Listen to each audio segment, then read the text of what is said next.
Alrighty, we are here, and every time I do an intro, it's nighttime, which kind of sucks because, like, the atmosphere is all dark instead of light, because that's what it means to be nighttime. But yes, in the last one, we automated getting Astronium by putting an auto extractor on the Astronium. How nice indeed. And so we do have that ramp all the way down to the core of the planet, right here, and of course, at the bottom of it, that's where the Astronium is, and the auto extractor.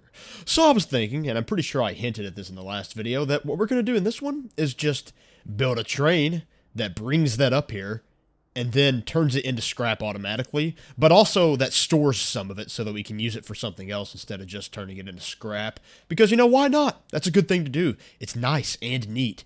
It's a little overkill since I already have a soil to scrap system on Aatrox, but it's fun, so we're going to do it real quick. And as always, if we're going to do something, the first step is unlocking the things related to it. So we need to find rails for starters, and I don't know where they are. Here they are. We'll do just the midget ones. I don't think I'm going to need any tall ones, so we'll do midget rails. And we technically don't need the rail station, but it's cool, so we're going to do that as well. Then obviously there's the literal train itself, and so I'm debating whether or not just to do rail cars and no engines, because you don't need engines if you didn't know. The rail cars can drive by themselves.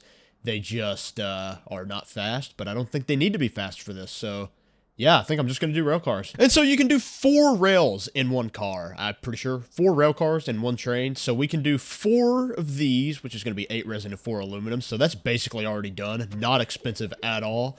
And then for the actual track itself, we're going to get a bundle of these when we craft it. So 1 resin and 1 aluminum. But then we get like several rail posts in the bundle. So that's not going to be expensive either because we're really only going to need a few of those. Then there's the rail station, which is sort of expensive because it takes titanium, but we just have titanium. So really, gathering stuff's not going to be a big problem in this video. It's mostly going to be a setup video, which means it's going to be more interesting.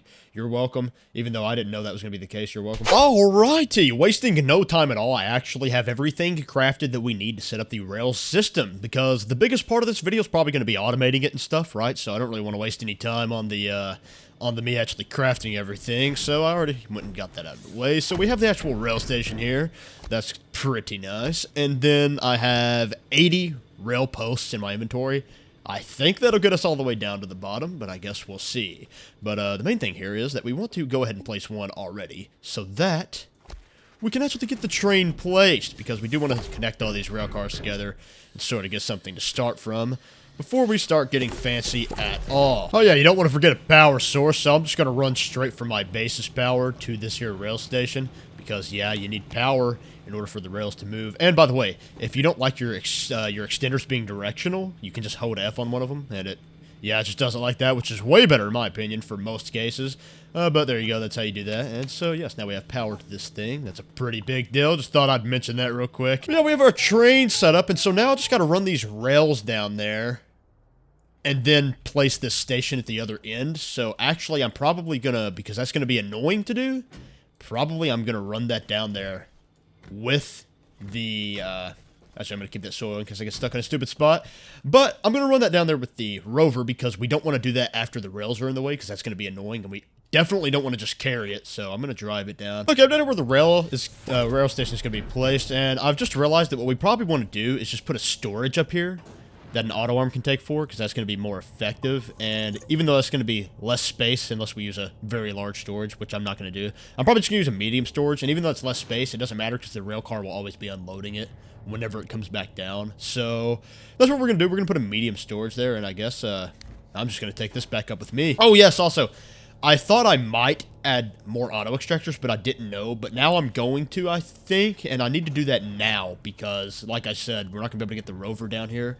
after the rails are in the way, so we want to go ahead and do that. Anyways, what that means is that we are going to need a whole lot more RTGs, because, you know, we're going to do 3 more auto extractors down there, right? So we'll have 4 in total, and we're going to need 2 RTGs for each one.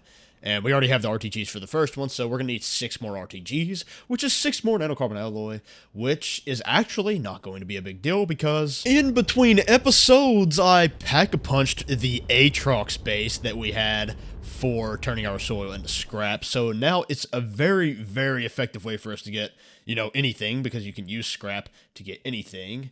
And so, as you can see, there's, well, you can't see because it's nighttime on Aatrox, and that's how that works. But as you can maybe sort of see the silhouette of, we have much more base here than we did the last time you saw it, and a much more space, yeah, much more space here for our soil to go into the centrifuge. So we got a good setup here now, and we already have 111 scrap stored, and we only need 6 scrap for each nanocarbon alloy, and we need 6 nanocarbon alloys, so that's only going to be 36 scrap.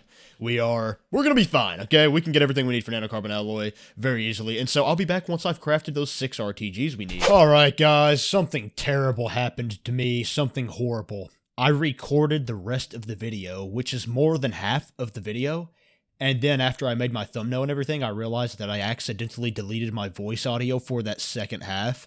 So, what I've done here is I have created a duplicate of my survival save, right? This is the survival save we've been doing. And this is a duplicate that's in creative mode. So we're basically going to go into creative mode on my save, but it's not actually my save because we don't want to turn that into creative mode. That just ruins the purpose. And so I'm just going to show you what I did because, yeah, I mean, like I said, I accidentally deleted my voice audio, so it's just done, right? We did everything, but now I have to show you. This is the most cursed video I have ever made. Let's get started though. So I went back and checked, and last you heard from me, I was going to be getting RTGs, and so that's exactly what I did. We have 2 RTGs for each of the 4 auto extractors here, so that they can all run at full speed.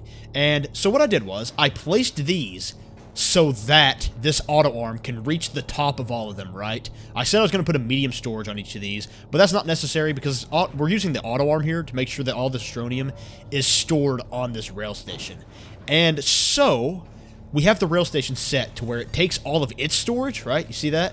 And then it automatically puts it onto the train, because if we press S to go down to this second section here, it loads stopped cars. That's what we have it set to, so that's what it's going to do. And as you can see, it's very close to taking off, because we also put a storage sensor on this train set to the default mode of full or empty, right? And then we attached the cable of it to the train itself so that when the train gets full, it activates the train to leave, which is actually, as the timing would have it, crazily enough, that's what's going to happen right now. So you see, it automatically takes off when it's full, and then the rail station has that empty storage back there to where it can hold that Astronium until this train comes back, so that basically there's no wasted time, because even though this train is very, very slow, it is still going to get back in time, because there's plenty of storage there, and auto extractors aren't very fast. And so, I guess I'm going to sort of do a weird combination, because what I did in the video was, I did a time-lapse, right? At the end of the video, after we built it all together, I did a time-lapse of how the thing worked.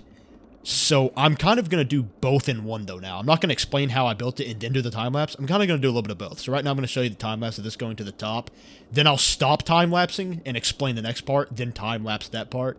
Kind of weird. Or maybe, I don't know. I'm going to do some weird type of combination. But you're going to see how the whole thing works integrated with me explaining it right now because it's already built. So it's kind of weird. There's a very weird way I have to do this video now that my audio got deleted by no other than me, of course.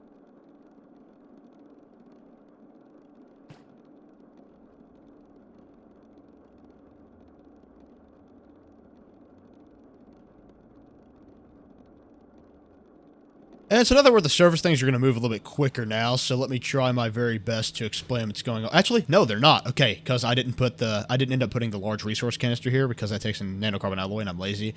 So it's actually backed up right now, which is good because I can explain it before it starts doing its thing now. So we get here, and I showed you that at the bottom, right? At the bottom, at the core of the planet there, we used the rail station to load Astronium onto the train, right?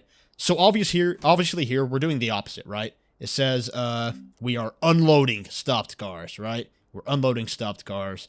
And so, the storage sensor is going to do the same thing up here that it did down there, except the opposite, right? Whenever all the Astronium gets pulled off of the train by this rail station, the train's going to say, we're empty now, so we're going to go back down to the bottom. So, as you can see, all we need is one storage sensor on this train to make it bounce back and forth whenever it's full and empty, which is very nice because that's an extremely efficient way to automate the train. And so, now, what is going on here? Why do we have a resource canister and this medium storage? Well, this medium storage is here so this auto arm can take from it. And the reason the auto arm takes from it is because through this over here, it just converts it to scrap. But this medium resource canister is just so we can have our own Astronium to do whatever we want with, right? Because if we're going to automate getting Astronium from the core of the planet, we don't want all of it to be scrap, because you can use Astronium in the trade platform, which I think I did not cover that until after the point where my audio got deleted, so I'm going to go over that real quick right now. Yes, there's two sets of currencies, right? You have the scrap. Everyone knows about this, but a lot of people don't know that if you press the down arrow here, or just the SQ on your keyboard, same thing, you can go to Astronium. That's also something you can do in the trade platform. And so you can get various things with Astronium that you don't get with scrap. It's not for resources, it's just for various things. Exochips being one of them, obviously. We covered that in a recent episode, but other useful stuff too, like packagers and dynamite, hydrazine, portable smelting furnace. That's a really big one. That's a nice one you can get with Astronium. But we are interested in the solid fuel jump jet as it relates to us converting Astronium to scrap, because it takes one Astronium to get 2 solid fuel jump jets, and each of these solid fuel jump jets will give us 1.5 scrap. So that means each Astronium is going to convert to 3 scrap, which is why this is a very efficient method, because you can see that whole train full of Astronium over there is the same as if we had 3 trainfuls of scrap once we convert it. It's an insanely good conversion rate. But then that leaves us with the problem of automating our trade platform. See, you can't really do that normally. The game doesn't just have that built in, because with most things, like take the atmospheric condenser here, for example. If we press this blue button and then set it to craft something, it'll do it automatically. But the trade platform doesn't have that for whatever reason. They may add that someday. They probably will. It makes a lot of sense to. But for now, we have to just work around that and do it ourselves. So I'm going to briefly show that, but I'm not going to explain it in detail, because I actually made a separate video just about automating trade platforms where I explain like exactly the logic behind this and why it works the way it does. So instead of going in depth, I'm just going to show you what to do. So copy me step by step, and your trade platform is going to be automated. So as with anything else, you're going to set it to be on whatever you want to be automated, right? So we're taking Astronium, getting solid fuel jump jets. Now our job for setting it's done, but now we want it to automate it to do that whenever it has enough Astronium. And so we're going to cut the power to this so that nothing happens while I'm doing this. And again, we're in creative, so I can just screw up whatever I want for the sake of demonstrating whatever I want to demonstrate. So we have, no, you know what? I'm going to restart. I'm going to rebuild this from scratch, because that's the only way to explain it well. So let me just do that real quick. Okay, these are the 3 things we need. We need a count repeater, a button repeater, and a storage sensor, right? These are the things we need to automate our trade platform. So first things first, we're just going to prep these to where they need to be, right? The count repeater just needs to start off halfway activated, and that's all the button repeater is for. So we don't need that anymore. We just actually needed these 2, but we needed the count repeater halfway activated, so that's all the button repeater is for. Then this needs to go on the medium storage, right? Make sure you do not stick it to the large platform B. It has to be on the actual medium storage. So put this on here just like this. And then you see we have a mode, right? Full or empty. Press F until that says empty or not empty. That's the mode we want it on. So, take the pin from it and take it to the ground and then press F. The reason we're doing this is because that means we can split the signal from this storage sensor in 2 different directions. One of those is going to go to this auto arm. Make sure you place it on like the flat spot at the bottom and not a part of it that moves a lot, because sometimes storage sensors just, like stuff like this just screws up if the pin is not in a good spot. So put it somewhere like right there on your auto arm. And then on the count repeater, just put it wherever you want. So yes, you press F on the segment on the ground to make more splits from it. But yes, we just need to go 2 ways like that. And then, so the count repeater just goes to the trade platform. And then we just set it somewhere where it looks nice after that, which I generally just stack things on top of the ground segment like that. And so, again, not going to explain this, but this is going to make it so that your trade platform is automated. And so make sure your auto arm starts on so that when this activates, it shuts it off, right? Or not this, the storage sensor. It shuts that off. So you want it to start on, obviously. But yes, that's how that works. And so the rest of the process is now going to be explained.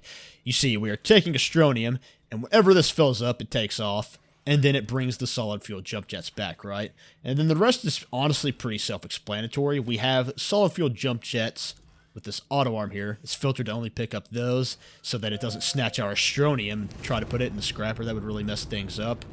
But whenever those get back, those solid fuel jump jets, they are going to be able to get scrapped. And then that's it. Yeah, okay, I really felt like there was more to it for whatever reason. But yeah, that's it. You just want to have a large resource canister here, and since I'm in creative, I can just demonstrate that, I guess, even though I didn't craft one in our actual survival save. But my brain isn't fast enough to actually find it, so probably not, actually. Yeah, this is where you'd want it to end, so that we can hold 400 scrap, and yeah, that's basically it. I wish I could more in-depth show the train off, but that would take a while, and it already did, because I did that. I, did a good time-lapse of this whole system working, but you can see it working in real time now, which is probably just about as good, I would say. So, I mean, here's the system. This is what it's like. And so, I'm going to delete this temporary creative save, and I guess I'll see you in the next one in our actual survival save. Have a very nice day. Wish this didn't corrupt. That wasted a lot of time, but at the same time, I guess I was able to offer a more clean and straightforward explanation since I came back after the fact. I could cut out all the confusion I had and stuff, because now I know what's up, but yeah. It means it's less in depth, so it might have been more confusing this way, and I apologize, but the thing is, I deleted my audio, and you may be wondering how that happened, but the thing is, I'm wondering too, because I don't remember how I screwed that up, but I did. I deleted my audio. Goodbye.